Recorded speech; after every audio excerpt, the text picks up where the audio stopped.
Everybody, welcome back to the channel. HTM here with a quick update on the Greymoor chapter. We have a preview of update 26 now on the ESO forums.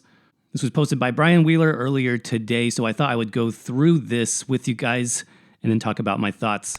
Obviously, this isn't all the changes that we'll see starting Monday on the PTS. This is just kind of the high points. We've heard that's going to be an absolutely huge list of changes, something like 50 pages. So keep a lookout on the channel for more news on that next week as well. So here we go. He starts off by saying the update is primarily focused on reinforcing itemization standards, improving quality of life for werewolves, and a few adjustments regarding PvP balance. He does mention the recent light and heavy attack changes. Remember, we talked about this earlier. Those are not going through.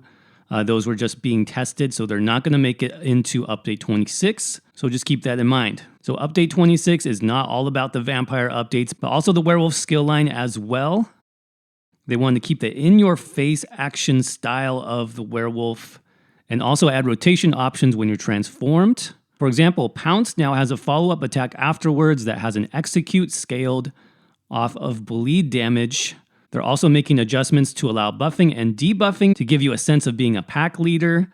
Sustain is also being addressed in the Hircine's Bounty morph. If you're already at full health and you don't need the heal, you basically get stamina back, which is a really cool update to that skill, in my opinion. I did do a video on those updates a few days ago. I'll have a link to that in the description if you want to see screenshots of what those look like. And obviously, we'll get more updates next week as well. So then he goes on to talk about standardization that they started last year, particularly with monster sets. So we're going to get a few more adjustments to monster sets, which I think is cool. So specifically, he mentions Valken Scoria. It's now going to give spell penetration rather than max health as the one-piece bonus there. And then other sets that will have adjustments as well include Tremor Scale. Enemies hit by the damaging effect of this ability are no longer snared, but have their physical resistance reduced. Now, it doesn't say if that's going to be Major Fracture or maybe a new resistance debuff. If it's new, I think that would be pretty cool.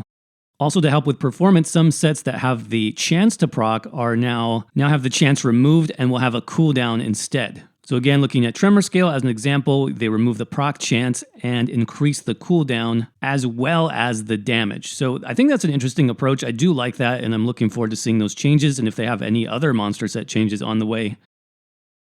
Now this is the big one. He talks about perfected Veteran Maelstrom Arena and perfected DragonStar Arena weapons. This is huge.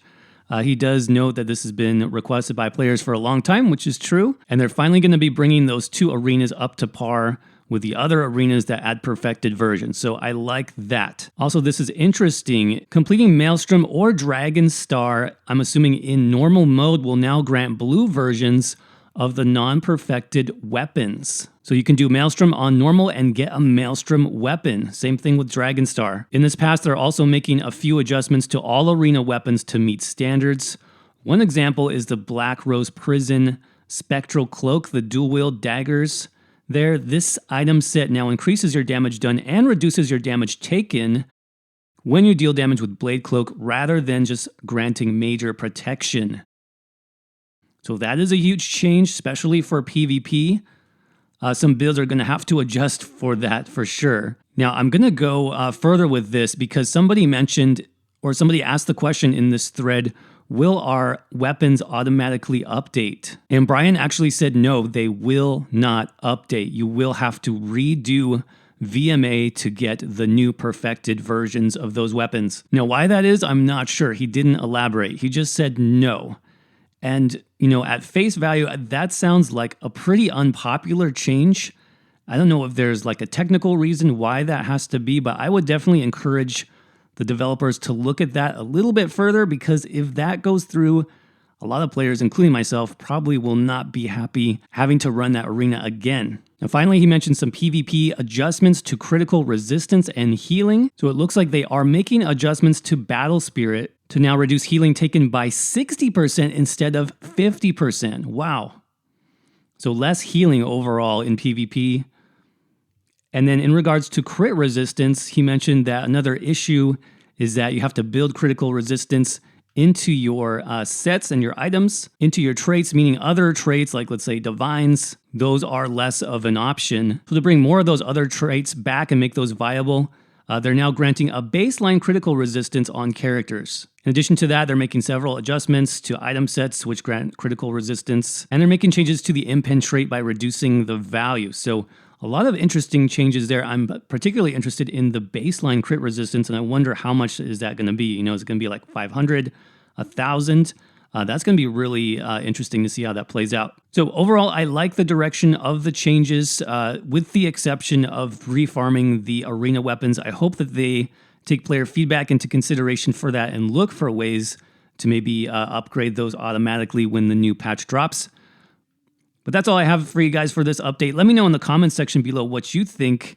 What do you think they should do with the VMA weapons? What about the PvP changes in regards to crit resistance? And what about some of these monster set changes? Let us know in the comments below. And until then, thanks for watching. Don't forget to hit that like button, subscribe for more ESO content, news, and builds. And I will see you around in the next video.